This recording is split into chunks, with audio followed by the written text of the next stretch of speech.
We're talking with icetana today, who is a global SaaS company, software as a service, of course, and they provide video analytic technology designed to identify abnormal events and unexpected behaviour in real time for large-scale surveillance networks. They have a market cap of around 6.5 million, ASX code ICE. We have with us Matt Macfarlane, who's both the CEO and Managing Director. Matt, thanks for your time. Great to see you, Tim. Now, Matt, for investors who don't know icetana, can you talk through your business model and talk through what the company actually does? Sure. So we build AI software technology for the surveillance industry. Principally, we focus on large surveillance networks, and what our technology does is it connects to existing surveillance cameras, learns movement patterns, understands what's happening in front of them, and then starts sending alerts in real time to control rooms so that security surveillance operators start to see stuff in real time rather than just having a giant recording network, which is what most security surveillance networks are used for, just recording. And is that a subscription model you operate on? Yes. So, our business model is oriented around a price per camera per month. So it's very much a SaaS offering. We've been transitioning the business from historically enterprise-based pricing. So there's a big transition that's been going on over the last few years towards that. And last year, your revenue was around $1.7 million with 15% growth. Could you provide some context on that growth rate? Yeah, naturally, I was a bit disappointed with that. For a software company, I was expecting us to do a little better. However, we have been somewhat constrained by delays in the launch of our updated product, which is finally in market now, looking really promising. However, we should also keep in context that there's a big transition going on in the SaaS side of things. So our annualized recurring revenue, which is our preferred metric, which is the recurring revenue subscriptions, grew to be about 83% of last year's turnover, as opposed to 63% in the year before. So when you go through a transition like that, you're shifting from large upfront payments into more recurring payments. You often suffer on your top line growth. And what is that kind of target growth rate ideally? So I'd rather see our growth more around the 25 to 40% per annum at least, and hopefully more over time, of course. And of course, this week you've announced a strategic placement to Macnica, a Japanese tech company that probably most Australians have never heard about. Can you tell us a bit more about them and the placement?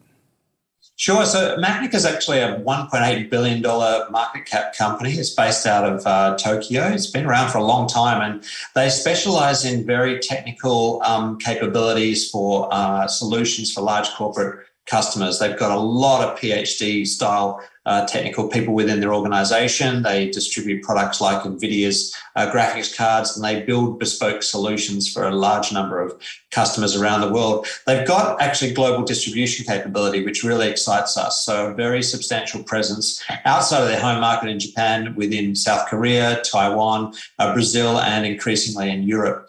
We've already worked with their subsidiaries in Brazil on a number of opportunities, and we've sold through their main business in Japan, which is a really interesting market for the surveillance industry, since a lot of money is spent on guards in Japan. Even though it feels like a very safe country to be in, there's an increasing demand for new guards, and those guards are now being replaced by cameras because it's very hard to get staff to take on those types of jobs. And is that a trend you're seeing globally outside of Japan, for example? Oh, absolutely, yeah. An increasing move to using technology in a smarter way, where you could start to use cameras to see more of what's going on in real time, reduce the number of guards that you have out in the field, use the guards that you have assigned as security guards out in the field more directly to where they're needed. We're finding most of our clients are finding savings on that side of the equation to fund the software licensing costs for icetana. Matt, you announced a number of other shareholding changes to your register recently, including the addition of the family office of VGW founder Lawrence Escalante as a major shareholder. Can you tell us more about these changes? Sure, absolutely. In the last 4 months, it's been quite a dramatic change to our shareholdings. We had two venture capital funds as our largest shareholders back in June of this year. Both of those funds were nearing the ends of their life, so represented, potential overhang in terms of shareholdings, and quite substantial shareholdings. Also, both of those funds had reached a cap in terms of ability to continue to invest in the business with growth. So I felt, quite constrained in relation to our share structure at that point. The first change was that Go Capital, which was our largest shareholder, did a distribution in specie at the end of June, so on the 30th of June, and distributed shareholdings to about 38 new shareholders into icetana who were investors in that venture capital fund. The second major change was Ewer Capital, which was actually a venture capital fund I co-founded some 13 odd years ago, but have since moved on from there. They are winding up this month, in fact, and they sold 50% of their holdings to the family office of Lawrence Escalante. Now, Lawrence is the founder of Virtual Gaming Worlds, which is a very successful gaming industry business based here in Perth, extremely profitable organisation, and he's quite a fan of icetana, having had direct relationships with actually my chief operating officer, Kevin Brown, used to work at VGW as the chief operating officer there. So there's a bit of sort of old collegiate connection there. So Lawrence has taken a roughly 8% stake in the company through that acquisition with Ewer, and the balance of Ewer's holdings were distributed to another family office of a gentleman named Peter Mers, who already had a stake in icetana as well.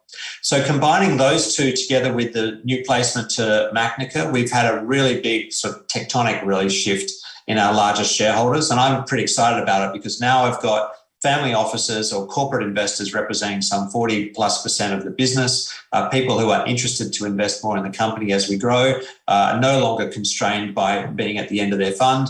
And I've gotten rid of that substantial overhang that was, I think, actually affecting our stock price. Makes sense, of course, Matt. And shareholders and potential investors are always looking forward. What's next for the company? Look, we've got our new product now in market. We are very focused in the next 3 months to get a lot of clients trialing that product and getting to paying us as quickly as possible. So we'll be growing our client numbers quite dramatically. Each of those opportunities represent the thin edge of the wedge in terms of total numbers of cameras for those clients. So there's a big focus on revenue growth, getting the new product out in the market. The team's really humming at the moment. It's a challenging hiring market, and yet icetana, we've held on to our key people really, really nicely, even in Perth, where prices are going nuts for this type of capability from the lovely mining companies who are always trying to poach from me. So look, I'm super excited about the next 9 months. It's wonderful to have our product development process complete to a point where we're starting to ship to customers. It's great to have these types of partners, people like Macnica helping us reach out around the world. So yeah, it's all about revenue growth from here on. Matt Macfarlane, thanks for your time. Thanks, Tim. Really appreciate it.